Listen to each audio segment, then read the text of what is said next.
Merci.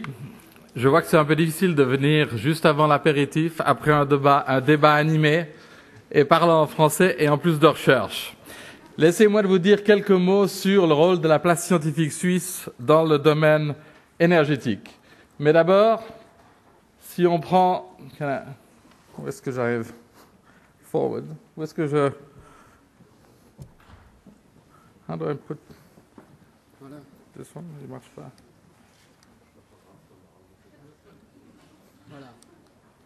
Voilà.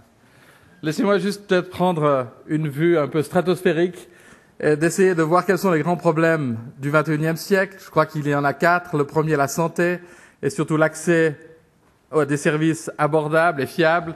Et le problème des épidémies, on l'a vu avec la grippe aviaire. Le problème de la nourriture, qui est un problème important, avec sa production, distribution au niveau mondial, l'eau. De nouveau, la disponibilité d'eau potable et, last but not least, l'énergie. De facto, l'eau et la nourriture sont très dépendantes de l'aspect énergétique. L'énergie, ce que j'ai appelé 3 vérités douloureuses. La première, la demande en énergie continue à augmenter et elle va continuer à augmenter.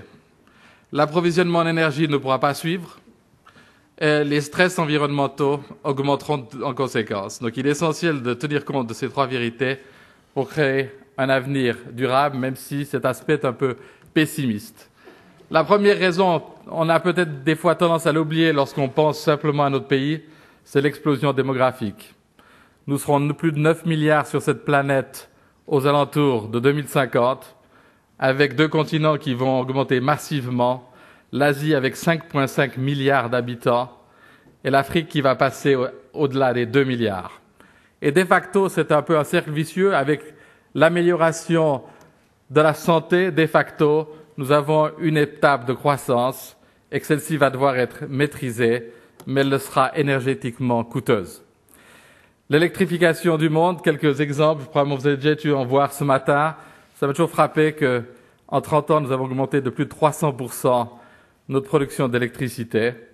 Et vous voyez que la partie due aux énergies fossiles reste à peu près stable, indépendamment des progrès qui peuvent être faits dans les autres types d'énergie, les types renouvelables. On en connaît très bien les conséquences. Gaz à effet de serre en augmentation très rapide sur ces dernières décennies, avec une augmentation de la température, c'est les données du IPCC. Et puis, last but not least, augmentation du niveau des océans, avec tous les problèmes démographiques pour les pays à basse altitude, Bangladesh, et j'en passe. Donc ce sont de vrais défis devant lesquels l'humanité est confrontée, avec 2 problématiques très différentes. La première, des pays industrialisés, tels que la Suisse, où nous devons absolument améliorer l'utilisation rationnelle de notre énergie, réduction des énergies fossiles et augmentation des énergies renouvelables. Mais nous ne sommes qu'une minorité. N'oublions pas les pays en voie de développement. Pensons à la Chine, à l'Inde. Pourquoi n'auraient-ils pas droit à un développement? Comment leur dire et leur expliquer qu'ils ne peuvent pas dépenser autant d'énergie que nous voulons le faire? Donc il n'y aura aucun doute une augmentation massive de la production énergétique sans provoquer un impact catastrophique sur l'environnement. Tel est l'énorme défi devant lequel l'humanité se trouve. Alors la situation en Suisse, on l'a entendu, si on zoome sur notre petit pays, avec une production d'électricité qui est relativement peu génératrice de CO2 du fait de 2 composantes, la composante hydraulique et la composante nucléaire, like it or not. L'émission de CO2 relativement faible par rapport aux autres pays européens, mais avec des besoins en électricité qui augmentent et surtout une capacité nucléaire qui probablement va diminuer dans les années qui viennent avec le vieillissement de nos centrales, avec tout le débat de la nécessité ou pas de construire de nouvelles centrales. J'aime toujours quand même bien aussi Madame Torrance disait que dans les années 60, on vivait bien. Je suis né en 55. Je dois dire que j'ai un peu de peine à m'en souvenir pour les premières années. Mais ce qui est quand même extraordinaire, c'est cet élément-là.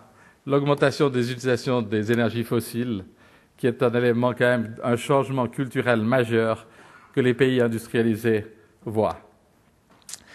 Avec la stratégie pour la Suisse, vous la connaissez, les objectifs du Conseil fédéral pour la période 2010-2012, je crois qu'on en a 2010-2020, on en a parlé, réduction de la consommation d'énergie fossile de 20%, augmentation de la part des énergies renouvelables, dans la consommation énergétique globale, qui devrait passer de 16 à 24%, avec limitation de l'augmentation de la consommation électrique à 5% au maximum. Devant ces défis relativement importants, quel est le rôle de la formation et de la recherche? Qu'attendons-nous de la formation et de la recherche? Je crois qu'en Suisse, il y a un domaine très important, en tout cas tout ce qui est pour les breakthrough discoveries, c'est le domaine des écoles polytechniques, puisqu'en gros, ils couvrent à peu près 95% de la recherche et de la formation dans ce domaine. Dans le domaine des universités, il reste forcément un domaine très important avec les Fachhochschulen, mais les universités font que très peu de recherche dans ce domaine. Donc le domaine des écoles et polytechniques a un rôle essentiel.